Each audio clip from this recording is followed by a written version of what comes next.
Kid story में आपका स्वागत है। एक समय की बात है, उबड़ खाबड़ चट्टानों और शांत नीले समुद्र के बीच बसे एक विचित्र मछली पकड़ने वाले गांव में सैमुअल नाम का एक विनम्र मछुआरा रहता था। सैमुअल को मछली पकड़ने में उनकी असाधारण प्रतिभा के लिए दूर दूर तक जाना जाता था, लेकिन वो अपने मछली पकड़ने के रोमांच के बारे में लंबी चौड़ी कहानियां गढ़ने की प्रवृत्ति के लिए भी उतने ही प्रसिद्ध थे।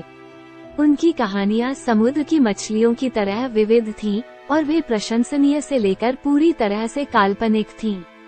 एक सुहानी सुबह जैसे ही सुनहरा सूरज क्षितिज पर झांकने लगा, गांव पर अपनी उज्ज्वल चमक बिखेरते हुए सैमुअल अपनी मछली पकड़ने वाली नाव लेकर निकल पड़ा। ग्रामीण उसे विदाई देने के लिए किनारे पर एकत्रित हुए। उनकी आंखें प्रत्याशा और संदेह दोनों से भर गईं, क्योंकि वे कभी नहीं जानते थे कि सैमुअल की कहानियों से क्या उम्मीद की जाए। जैसे ही सैमुअल तट से आगे बढ़ा, उसने अपना जाल गहरे बिल्कुल साफ पानी में फेंक दिया। समुद्र शांत था और हवा धीमी थी, जो भरपूर मछली पकड़ने का वादा कर रही थी। हर गुजरते घंटे के साथ मछुआरे का जाल भारी होता गया और उसका दिल गर्व से फूल गया। घंटे एक दिन में बदल गए और सैमुअल ने खुद को सामान्य मछली पकड़ने के मैदान से बहुत दूर अज्ञात पानी में पाया। जो मछलियां उसने पकड़ी थीं, वे उन मछलियों से भिन्न थीं जो उसने पहले कभी नहीं देखी थीं। वे चमकीले रंगों से झिलमिलाते थे और उनके पर बहुमूल्य रत्नों की तरह चमकते थे। सैमुअल को अपने असाधारण भाग्य पर आश्चर्य हुआ। जैसे ही सूरज क्षितिज से नीचे डूबा, सैमुअल ने अपनी नाव पर रात बिताने का फैसला किया।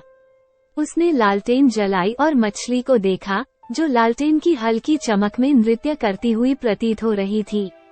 उस रात उसने खुद से वादा किया कि वह ग्रामीणों को एक ऐसी कहानी सुनाएगा जो उन्होंने पहले कभी नहीं सुनी होगी, एक ऐसी कहानी जो उसकी पिछली कहानियों की तुलना में फीकी पड़ जाएगी।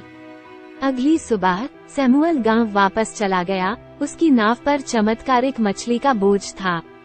उसके असामान्य मछलियां को देखकर ग्रामीण आश्चर्य और अविश्वास के साथ इकट्ठा हो गए।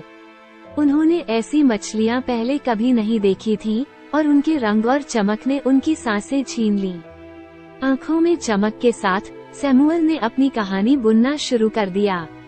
उन्होंने समुद्र की गहराई के नीचे छिपे एक प्रसिद्ध पानी के नीचे के शहर के बारे में बात की, जहां कहा जाता है कि ये आकर्षक मछलियां रहती थीं। उन्होंने शहर के राजसी मूंगा महलों का वर्णन किया, जहां जलपरियां बेहद सुंदर गीत गाती थीं और जहां समुद्री जीव चांदी की चांदनी के नीचे भव्य उत्सव आयोजित करते थे। सैमुअल की कहानी इतनी जीवंत और आश्वस्त करने वाली थी कि ग्रामीणों को जल्द ही इस रहस्यमय पानी के नीचे के क्षेत्र में ले जाया गया। वे लगभग जलपरियों की मधुर धुनें सुन सकते थे और समुद्र की धाराओं के शीतल कोमल दुलार को महसूस कर सकते थे। सैमुअल ने अपनी कहानी जारी रखी, एक साहसिक कार्य का वर्णन करते हुए जिसमें वो इस छिपे हुए शहर के प्रवेश द्वार पर ठोकर खा गया था। उसने एक समुद्री सांप के बारे में बात की, जो जहाजों के बराबर एक विशाल प्राणी था, जो शहर के प्रवेश द्वार की रक्षा करता था। भय और साहस के मिश्रण के साथ उसने बताया कि कैसे उसने अपनी त्वरित सोच और चमकदार मछली को चारे के रूप में उपयोग करके समुद्री सांप को मात दी थी। जब सैमुअल ने दिल दहला देने वाली घटना के बारे में बताया तो ग्रामीणों की सांसें थम गईं और जब उसने विजयी रूप से पानी के नीचे के शहर में प्रवेश करने का वर्णन किया तो वे खुशी से झूम उठे। इस मनमोहक शहर में सैमुअल ने दावा किया कि उसकी मुलाकात एक बुद्धिमान बूढ़े कछुए से हुई थी, जिसके पास समुद्र का प्राचीन ज्ञान था। कछुए ने उसे एक जादुई मोती दिया था जो उसकी एक भी इच्छा पूरी कर सकता था। सैमुअल ने अपनी इच्छा प्रकट करने से पहले नाटकीय ढंग से कहा, मैं मछली की अंतहीन आपूर्ति की कामना करता हूँ ताकि मेरा गांव फिर कभी भूखा न रहे। जैसे ही सैमुअल ने अपनी कहानी समाप्त की, ग्रामीण मंत्रमुग्ध हो गए। उन्होंने हर शब्द पर विश्वास किया, क्योंकि सैमुअल की कहानी कहने का तरीका अद्वितीय था।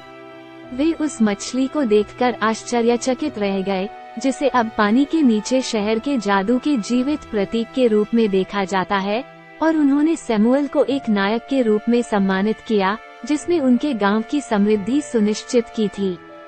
समय के साथ सैमुअल के साहसिक कार्य और जादुई मछली की कहानी गांव में एक लोकप्रिय बन गई।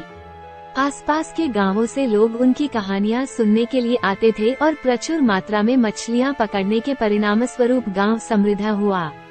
एक उत्कृष्ट कथाकार और मछुआरे के रूप में सैमुअल की प्रतिष्ठा दूर दूर तक पहुंची, जिससे वह तटीय क्षेत्र में एक प्रिय व्यक्ति बन गए।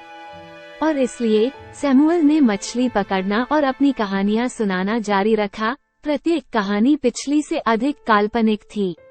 हालांकि कुछ लोगों को उनकी कहानियों की सत्यता पर संदेह हो सकता है, लेकिन वे गांव में आए आश्चर्य और आनंद को कभी नकार नहीं सकते, क्योंकि सैमुअल जानता था कि कभी कभी थोड़ा सा जादू और कल्पना जीवन को और भी असाधारण बना सकती है।